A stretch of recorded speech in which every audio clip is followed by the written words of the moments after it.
I have the list right here. Engagement agreement. We had to sign it. Kimbaaaly must allow Usman to marry a young lady in the future to enable to have children. Look at how smug Usman looks. He really thinks that that contract will let him have his cake and eat it too. The only problem is, in all their excitement and haste to get married, they appear to have overlooked one teeny tiny detail: the law. Well, there's a law against polygamy. I don't know if you guys know that. This changes everything. And to think it had all started off so well for them in this episode. Having now received the blessing from Usman's mum to get married, we join them at Usman's house, where Usman has asked Kim to help him decorate. Makes me feel special. He calls it our house now. Does he? Does he really? Today I brought Kimbaaaly to my house. I want her to leave some touch in my house. So how exactly will she leave her touch on his house? Well, turns out all he's really looking for is for her to help him build a shrine to himself. I want her to decorate with the awards I have. Babe, we should put it here. No photos of her, none of them as a couple. It's all me with Usman. He's a very egotistical guy. Still, despite not really having any say at all in the decoration, just the fact that Usman has asked her to do this with him seems to make Kim very happy. It's like putting my little wifey, womanly touch on his house. Makes me feel special. Which just goes to show, even though her future husband doesn't know how to use a hammer, she's an easy lady to impress. Speaking of which, when Usman asks Kim to go to his bedroom to find something for him, she returns to this. I like this room. What are you doing? What are you doing?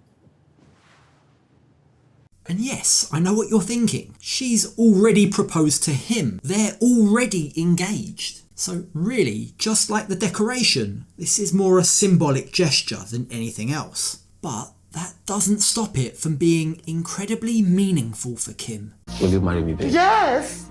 I got you a real diamond ring, and I'll put it in my hand. Oh my God! Yes. I love how he had to point out it's a real diamond ring, in case there's any ambiguity. Still, the fact that Usman's done this proves to Kim that their love is real, and she seizes upon her opportunity to get more of what she wants. He put a ring on it. So you said, so this whole house is mine too, right? It is. Oh, okay. So we should go do yummy in that bed so you'll remember it when I leave. Come on. Help me! Help me! It's the second time now that we've seen Kim physically drag Usman kicking and screaming to bed with her. What the hell was that scream?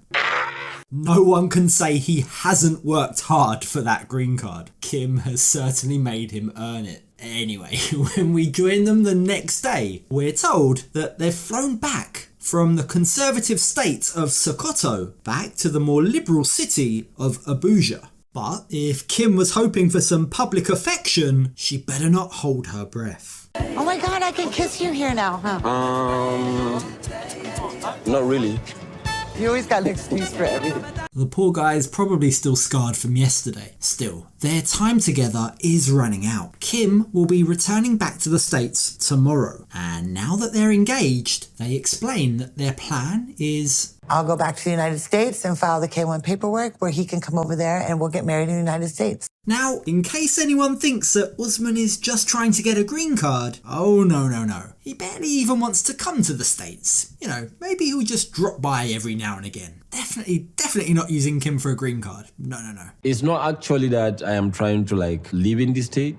Here in Nigeria is where I run my business. The ultimate goal is that we should just have access to both countries. So you see, he doesn't really even want a green card. He just wants access to the States, that's all. Keep that in mind for when they talk to the immigration attorney in a second. Now, I'm a little confused about the relationship they have with this immigration attorney. If I understand Usman correctly, it seems like this is the same immigration lawyer he'd previously used when married to his ex, baby girl Lisa.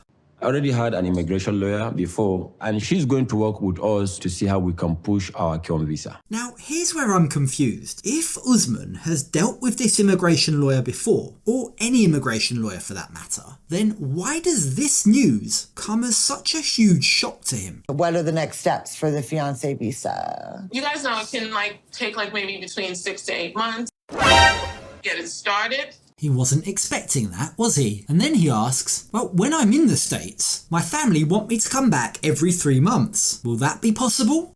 That's not going to be possible.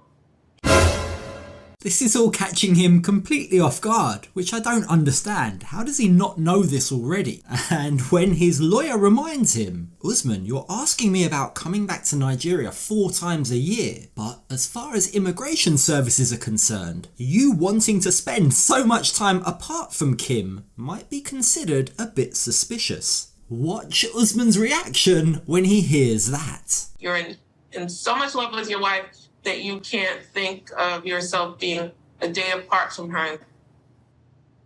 Yeah, you're right. Yeah, that's it. Yeah, I really love her. You're right. And that brings us on to the contract that they've signed. And in particular, the clause about Usman being able to marry another wife. Number 3, Kimberly must allow Usman to marry a young lady in the future and able to have children. There's a law against polygamy. I don't know if you guys know that.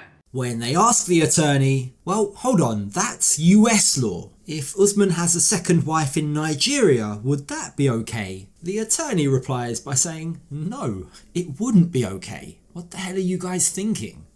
You can be married to only one woman. You could lose your green card if it were found that you were polygamous. The fact that to get a green card, they need to abide by and continue to abide by US law seems to come as a complete shock to both of them, which is crazy. But the funny thing now is, after all that hard work trying to get Usman's mum's blessing, now that they've got it, once again, their marriage is back at risk. If Usman can't take a second wife, then I don't think he'll marry me. I really hope that we haven't came this far just to hit a dead end. So what are they going to do? How are they going to overcome this issue? Well, they don't have much time to plan, because the next day we join them as Kim is getting ready to leave Nigeria. I don't want to go, Usman. Not for the first time, Kim is choosing to bury her head in the sand. She wants to believe everything will be okay. It's a long flight. Wait till you do it. It's 25 hours. Wait till you do it. This was a good trip. It is. It was super good until this last part. Really, it feels like she's got very selective memory. From what I remember, they spent more time arguing than they actually did anything else. In fact, it was only the other day that she was telling her son Jamal. How does Usman? Are y'all getting along? Not well. Now we are, but I mean we weren't. It's been drama ever since I've been here. But hey, always easier to bury your head in the sand, right, Kim? I just love being around you, you know? It's okay. And the yummy was my favorite part too. Okay.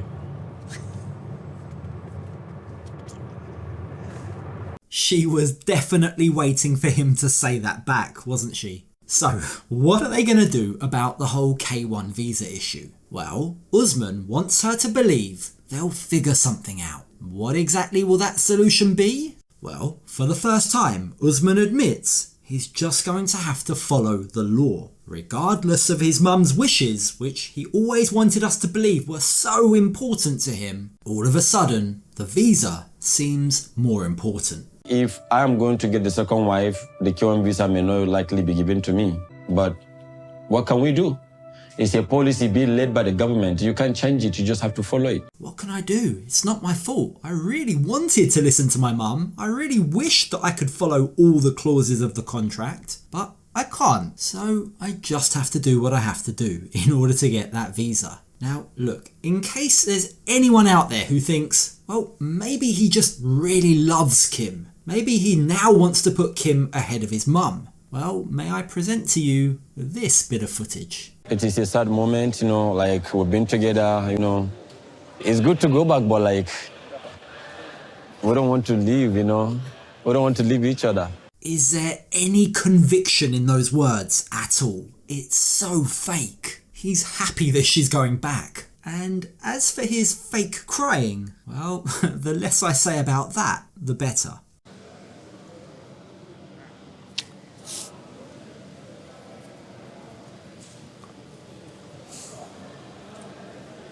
Give me a break. He was not crying. There were no tears there. Sorry. In fact, we actually get a very interesting insight into the way he operates when he says to Kim, we just need to do whatever we have to beat the system. That's literally his entire game. That's all he's been doing all along.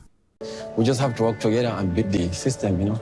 We will do it. We'll make it. We made it through all this, so we'll figure it out. Good luck, Usman. Good luck. You're gonna need it. You may have fooled Kim, but when it comes to USCIS, there's no way you're beating the system. No chance. Not with all this evidence you've kindly given them from the show. It's crazy. I hate this. I hate it. I hate it. I hate it. It's a matter of time.